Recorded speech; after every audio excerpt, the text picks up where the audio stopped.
Hey guys, today we're going to be talking about enzymes. This is kind of a wrap up after you did the enzyme modeling lab in class. And just going to start off with a picture of a baby gorilla. This gorilla is only about 3 days old. The ears are still folded over. The skin is still light colored. That's a really young one. So we're going to be talking about enzymes. Enzymes are what makes life possible at the relatively cool temperatures of animals and plants.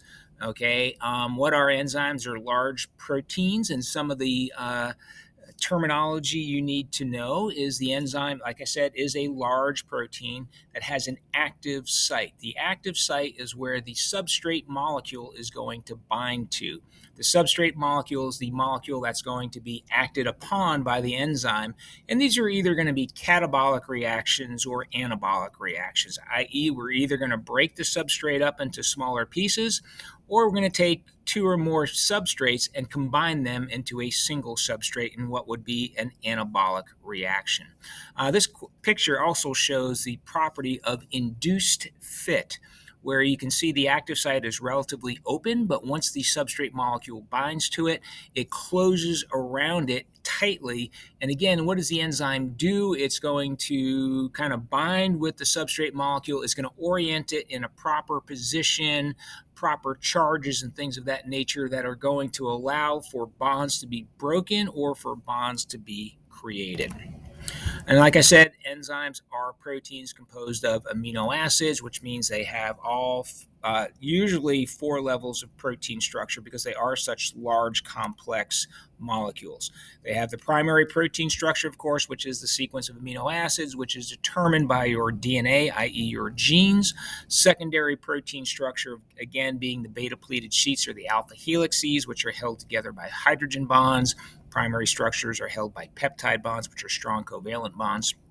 The tertiary protein structure is a properly folded protein that's held together with disulfide bridges, hydrogen bonds, hydrophobic interactions, and ionic bonds between acids and bases. And finally, our quaternary structure, which is two or more tertiary proteins coming together to form a much more complex, larger protein. So remember these protein structures because when a protein becomes denatured, specifically an enzyme, it's going to change its shape, therefore slow down or change its function or completely stop its function from happening. So what do enzymes actually do? Well, their main function is to lower what we call the activation energy. Remember, the activation energy is the energy required to get a chemical reaction going. And what we can look at this particular graph, we see on the y-axis we have free energy. And if you remember, that is the energy that's available to do work in the cell. And then we see the x-axis, the progress of the reaction. So in this particular case, we have our reactants, which have more energy than our products. So this, of course, is going to be a exergonic or catabolic reaction.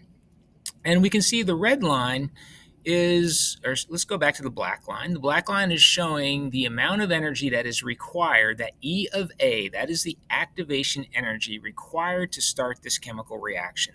And as you can see, it's much higher without an enzyme. You add the enzyme and the activation energy is decreased, which means that this reaction is going to happen at a faster rate. It's more likely for it to happen. And so a great example of that is going to be when we do our catalase enzyme labs, where catalase, remember, is an enzyme that breaks down hydrogen peroxide. And without catalase, hydrogen peroxide will break down, but it will break down very, very, very slowly. So I take a bottle of hydrogen peroxide, I open it, I leave it on my shelf. Maybe 6 months later, it'll all be turned into water. However, if I take some catalase and I drop it into the bottle of hydrogen peroxide, it'll be turned to water probably just in a few minutes. Okay, because enzymes, especially catalase, can speed up reactions tremendously. A single catalase enzyme can do 40 million reactions per second. So like I said, they lower the energy of activation or E sub A. How does that happen? Well, it's by, if you look at the lower diagram down here, it's by the favorable binding of the substrate. Sometimes the enzyme is going to work to help to manipulate that bond, to break that bond. It's basically going to allow it to happen at a much faster rate. And so here we see a whole sequence of events starting with our substrate molecules. So in this particular case, we have two substrate molecules that are coming together. We create the enzyme substrate complex. Okay, and again, the substrate is held by weak interactions, hydrogen bonds, ionic bonds, and so on and so on. Okay, and basically the substrates are going to be converted into the product, and then the enzyme is ready to go again. So one of the things that's necessary to note here is that the enzyme is not altered during the reaction. Okay, the enzyme does not change during the reaction. And B, the enzyme is not used up in the reaction. So the enzyme is not affected at all by this reaction. The substrate is, but the enzyme is not. So the enzyme can continue to do more reactions again and again and again and again. Okay? But because enzymes are proteins, they have some optimal conditions that they may live in. Okay, or not live in, but work in. Okay, so think about what those optimal conditions that might be in an organism's body. And I'll give you a second here to answer the question that's coming up next. All right, so hopefully you mentioned some of these things: temperature and pH. Okay, as you can see in this particular diagram, we see one enzyme has the ones for human, the typical optimal temperature is going to be right around 37 degrees centigrade. But for heat tolerant bacteria, i.e., thermophilic bacteria, it may be closer to 78, or 80, or sometimes even 100 degrees centigrade, depending upon where the bacteria are from. And we've already looked at the pepsin and example and lipase in our POGL that we did the other day. But there are other types of enzymes also that have different pHs. Remember, pHs for enzymes that are working in your stomach are going to be somewhere around 1.5 to 2. If they're going to be working in your small intestine, then they're going to be anywhere from 7 to 8, somewhere in that region. And it's a huge difference in those pHs. And again, do notice with temperature, we get a slow ramp up and then a rapid decrease. Slow ramp up because the molecules when it's cold, are moving slowly, and the combination of the enzyme and the substrate molecule is random. And so the faster those molecules are moving, the faster the reaction will occur. So when it's cold, everything's just moving slower. But once you hit that optimal temperature, we get a rapid decrease. And again, that rapid decrease is going to be due to what? All right. Same thing for pHs. All right. So there we see those temperatures there. And pHs, we're going to see some problems that occur there. So generally what's going to happen is that protein is going to denature. And again, we're going to go back to that secondary structure, which deals mostly with hydrogen bonds. And remember, those are the weak bonds. Those hydrogen bonds are going to break pretty quickly with increased temperature and with increases or changes in pH. And those bonds are going to break. We're going to lose those alpha helices. We're going to lose those beta pleated sheets. That's going to cause a change in the structure of the protein and therefore a change in its function. Okay. In that course, those changes in those secondary structures will lead to a change in the tertiary structure or third degree structure. And that protein denatures. Okay, so here we have on the left the normal protein. That protein gets exposed to a change in pH or a change in temperature, and that can denature the protein. If that change is not too great and the temperature returns to normal, the pH returns to normal, then that protein can renature, go back to its normal functioning shape. But if it's too great, it's going to be destroyed. Okay. Other things that can happen to enzyme is that they can be inhibited by two different types of inhibitors. One is called a competitive inhibitor, and that interferes directly with the active site. And so it binds in the active site and prevents the substrate from binding. Now, I do want to mention that the competitive inhibitors come into the active site, then they leave. They come in, they leave. They come in, they leave. They come in, and they leave.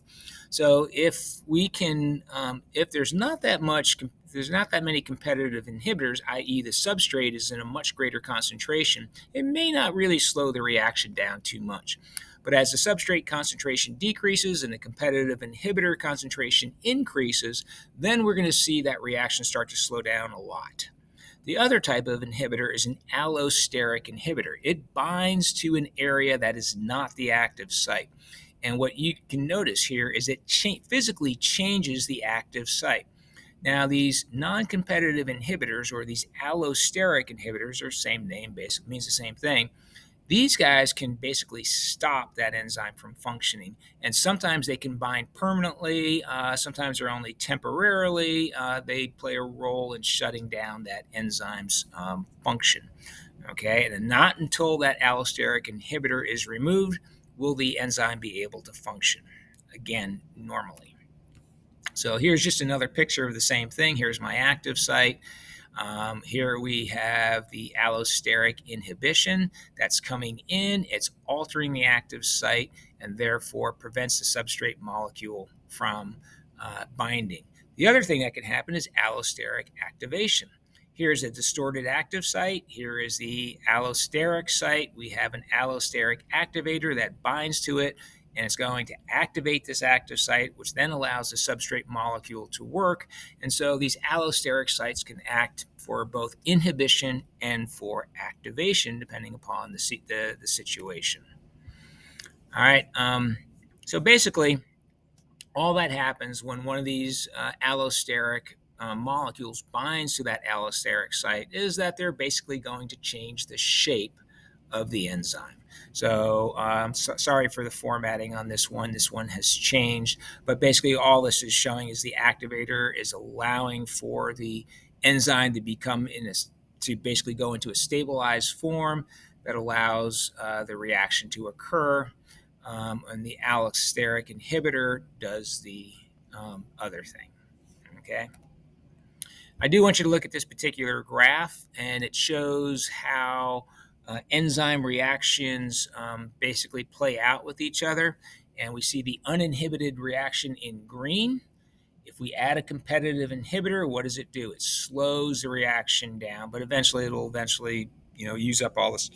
We'll reach an active as we increase the substrate concentration, then the effect of the competitive inhibitor goes down to the point where it doesn't really make any difference at all. However, a non-competitive inhibitor, it doesn't matter how much substrate we have because it's altering the active site physically, preventing any substrate from binding. And that's how a allosteric non-competitive inhibitor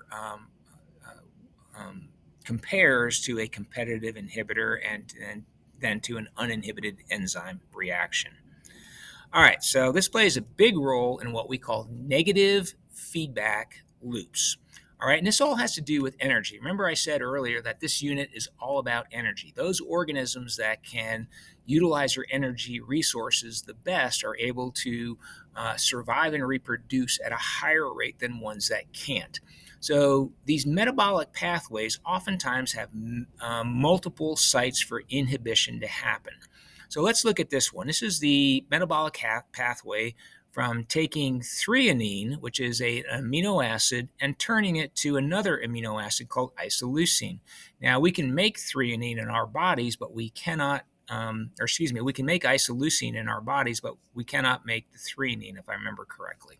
So we have to ingest the threonine, and what it does is we have an enzyme here that is going to be the first enzyme in this four-step metabolic pathway. So threonine will bind to the active site. Then enzyme 1 will convert threonine to enzyme 2, to intermediate A. Enzyme 2 will now take intermediate A and convert it to intermediate B, just another form of the molecule. Enzyme 3 takes B, turns it to C. Enzyme 4 takes C, turns it to D. And enzyme 5 takes D and makes the final product, which is isoleucine. So, why would our bodies want to make more isoleucine if we have enough in abundance? Okay, so it's not being used, to make proteins. There's some left over in abundance. Isoleucine, the end product, will bind to an allosteric site on the first enzyme, enzyme 1. That causes the active site to change shape, so no longer can threonine bind to the active site, and this chain basically shuts down. That metabolic pathway shuts down. We're not going to make any more isoleucine because we don't need it. All right. So now your body uses up all the available isoleucine, and it goes, "Oh, there's one right there on the allosteric site." It uses that up also.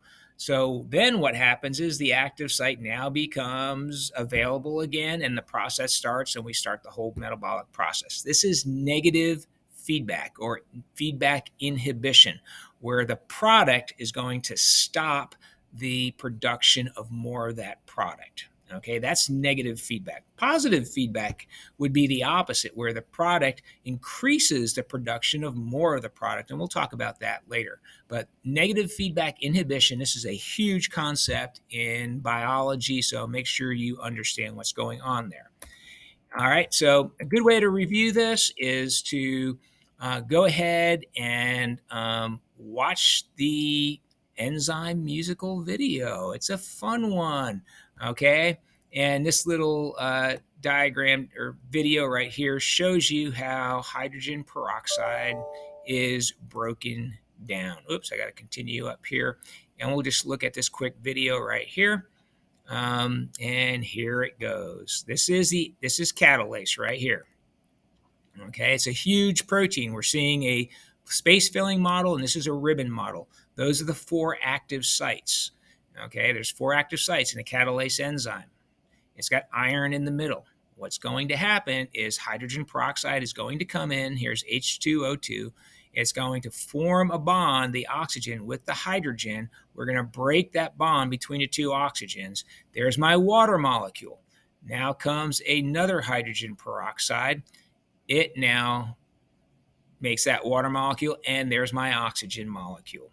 And that is the pathway of catalase breaking down hydrogen peroxide. So let me get out of that and stop the video. And if you have any questions, let me know.